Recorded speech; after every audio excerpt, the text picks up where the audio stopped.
702. The Clement Manyathela Show. Let's walk the talk. 10:35. So in Jan, we started a series where we look at the countries that America has invaded or intervened militarily in. And we started this because as we were starting a new year, we were dealing with America having militarily intervened or, invaded Venezuela. And invasion doesn't necessarily speak about you being there for 6 years or for 10 years. The point is there are American soldiers who went and invaded a sovereign country and kidnapped its president.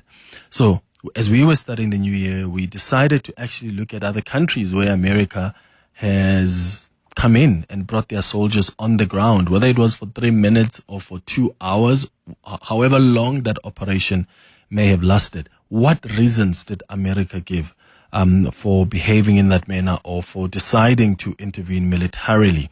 So we have so far looked at Iraq, at Libya, we looked at Vietnam. I don't know if I'm forgetting any other country, but today we're focusing on Syria.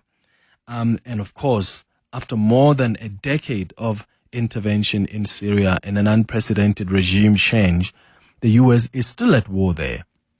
And this is something that began back in 2011 as mass demonstrations against the repressive government at the time turned into a civil war, with a host of foreign actors intervening in the conflict, either directly or indirectly. Whether you talk about Russia, Iran, that is, the United States, Gulf Arab states, Hezbollah, Turkey. The country's protracted civil war has really seen hundreds of thousands of Syrians killed and nearly 14 million, more than half of the pre-war population displaced. Ayesha Kajee, who is an International Relations Analyst and Research Fellow at Africa-Asia Dialogues, joins us now via Zoom to guide us through this conversation. If you have been reading a lot about America's involvement in Syria, you're welcome to call us, or maybe you've got a question. 011-883-0702. WhatsApps on 0727021702. Ayesha, thank you so much for making time. Good morning.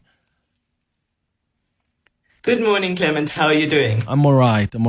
So let's start in the beginning, because of course this started as a small act of anti-Assad defiance, but how did it become one of the deadliest and most complex wars of the 21st century, what we've been seeing in Syria?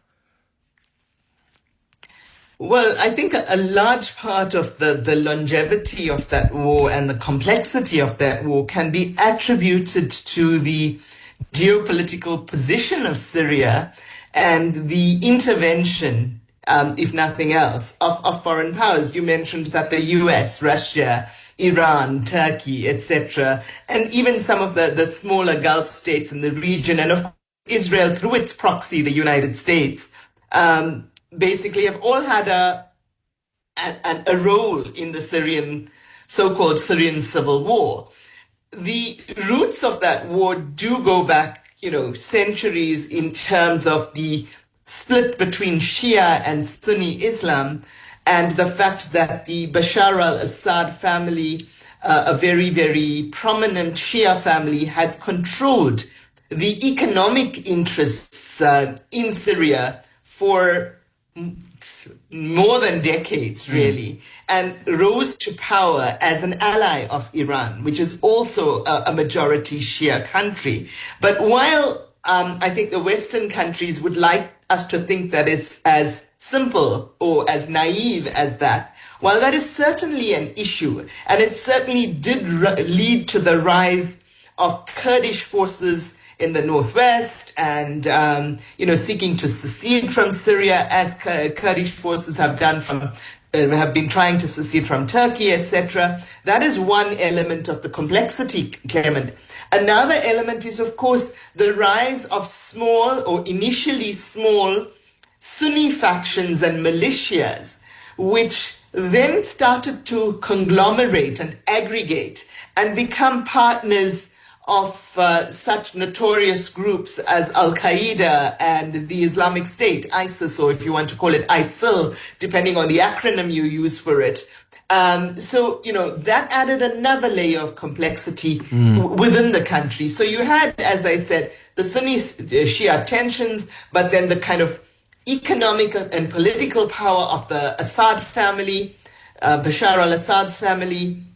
And then you had the rise of Kurdish rebellion and the rise of Sunni militias, which ultimately the Sunni militias aggregated and became affiliated to both Al-Qaeda and ISIS. Now, that is just one level of the complexity. The other level, of course, is then the geopolitical tensions in the region, given Syria's strategic position, given Israel's fear of Iran and of Syria at the time as well, and given the US's pronouncements about Syria dating back as far as 30, 35, even 40 years. What George W. Bush called the axis of evil, and including Syria in there.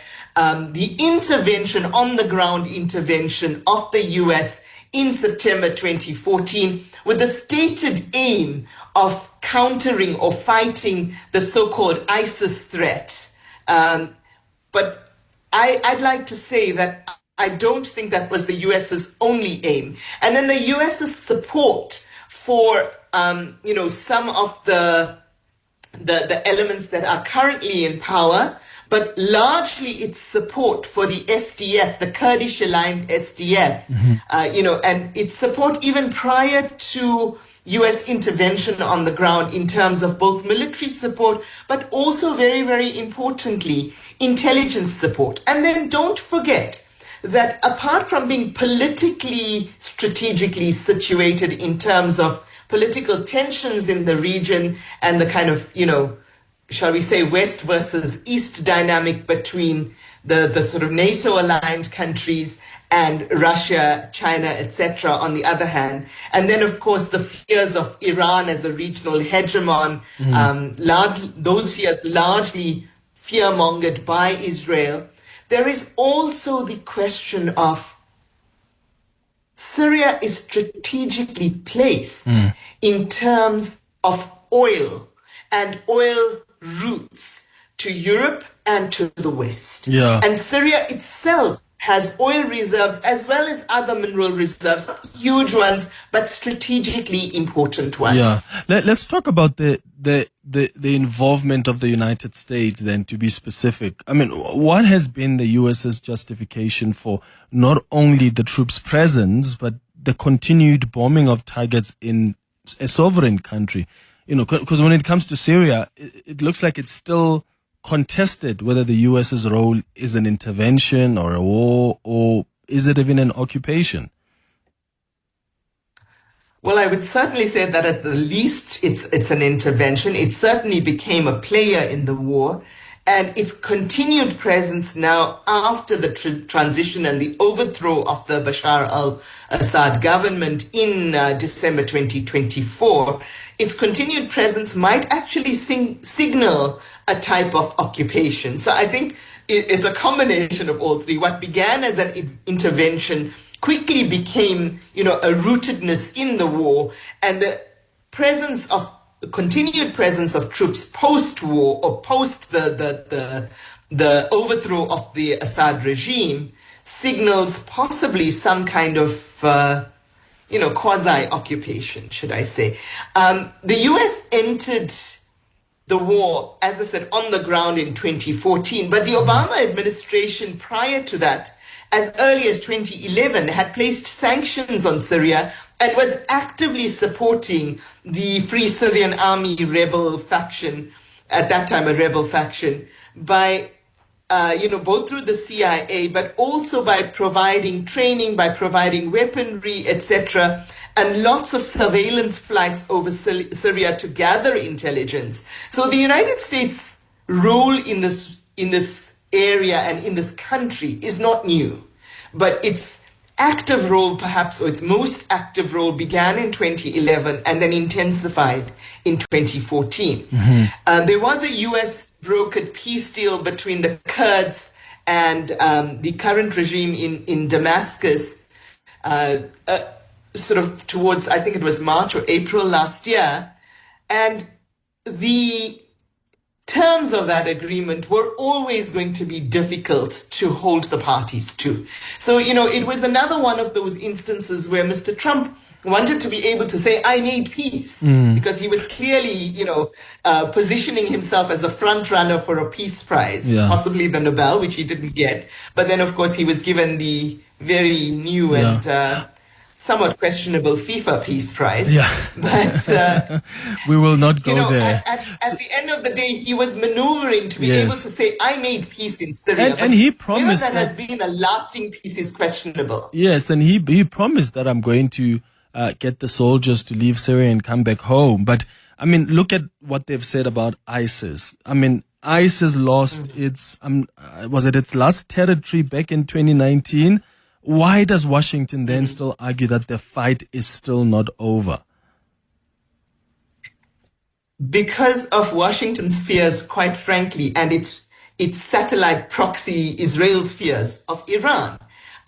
Both Israel and Washington, or Tel Aviv and Washington, wanted a U.S. presence on the ground and continue to want a U.S. presence on the ground in Syria because they are so paranoid about Iranian intentions in the region. And they are so paranoid about Israel, which touts itself as the only democracy in the Middle East, but which has been continuing a genocide in Gaza despite a so-called ceasefire and continuing ethnic cleansing in the West Bank in Palestine, despite all these claims of peace. It has been the major aggressor in that region. It has started wars in the last 15 months on several different fronts, apart from its war in Palestine, in the occupied West Bank, and its genocide in Gaza. It started wars with Lebanon, it started wars with Syria, it's bombed Iran, etc. So, it's very much an aggressor in the region. But yet it somehow still seems to hold this very special position in the Western psyche of being the only democracy in the Middle East, which it is clearly not. So, and clearly not under Mr. Netanyahu. But Israel's fears of Iran are what is largely maintaining U.S. presence on the ground in Syria. Added to that, of course, is the plan for a Turkish supported and Qatari-funded oil pipeline from Azerbaijan through Syria, a trans-Syria pipeline, which would then be able to sell that oil to Western countries such as the EU. And of course, this presents a danger to another long-standing actor in Syria, that is Russia, because it presents a danger to Russia's economic interests in powering Europe, if you will. Despite Russia's current involvement in the Ukraine war, Syria is still a very geostrategically important region for Russia. And Russia will do all it can to stop that pipeline from happening. 12 minutes before 11 o'clock. After the break, I'll go to your calls and your WhatsApps as we continue this conversation with Ayesha Kajee, who is an International Relations Analyst and Research Fellow at Africa-Asia Dialogues. We're talking about Syria today and the U.S.'s military intervention in Syria. Of course, they don't want to call it an intervention. They don't want to call it a war or an occupation. But what is it? What has been the U.S.'s justification for not only the troops' presence in Syria, but the continuing bombing of targets in a sovereign country, especially if really they can see that ISIS last lost its territory back in 2019. And yet they still want to argue that the fight is still not over. What do you make of what's happening in Syria today? It's 11 minutes before 11 o'clock. You're with Clement Manyathela. 7:02. Let's walk the talk. 9 minutes before 11 o'clock. It will make sense soon, I guess, why we're having this series where we look at countries that America has intervened in militarily. I mean, this Trump administration is not very shy of intervening militarily in other countries, whether it's to kidnap a president in a sovereign state or because America just wants to buy another country. In this case, Greenland. It could happen. And there are many other presidents that have come before U.S. President Donald Trump who have also almost taken not a similar posture, but in as far as military intervention is concerned, definitely the same posture. Why is that the case? And what justifications have been given in the past? Because we may be dealing with the same reasons, even in this modern day world. I've got your WhatsApps coming on 072 702 1702. So let's start there and then we'll go back to Ayesha Kajee. Good morning, Clement. I would also add the countries where the U.S. has military bases. So they might not necessarily be under invasion, but the reality is that across the world, I think there's about 200 military bases where U.S. has their troops permanently stationed. Just next door to us, we've got Botswana, where there's a U.S. base there, and I think in Japan and all these other countries. So that is also, in a way, a form of violation of a country's sovereignty. Because if, for instance, you've got foreign troops on your soil, you can never ever turn against these people because they are literally on your soil. They can attack you at any given moment. This is Koketso from Joburg. Thanks, Koketso, but I don't think the U.S. has military bases against the will of the countries that are hosting those bases. I mean, when you look at, for instance, even in Qatar, or as you mentioned, you say Botswana, that doesn't happen against the will of the government at the time. So these are the kind of agreements that get signed, which is why even in Greenland, everybody else has been telling Donald Trump, what more do you want? If really your concern is security, you already have military presence in Greenland and they are not against you negotiating more. If you want more military presence there and you want to strengthen and overcapacitate your soldiers, your troops on the ground. So that's always in negotiations, conversations with other countries. And I think United Nations, really multilateral principles and agreements allow for such deployment. Ayesha, I don't know if you've got some thoughts about that, this question that Koketso is asking, but I also want you to just let us in on the state of Syria today. Anything has changed at all? Actually, quite a lot in the last month and a half, to be honest. So, and this has also signaled a slight policy shift in the US as a result.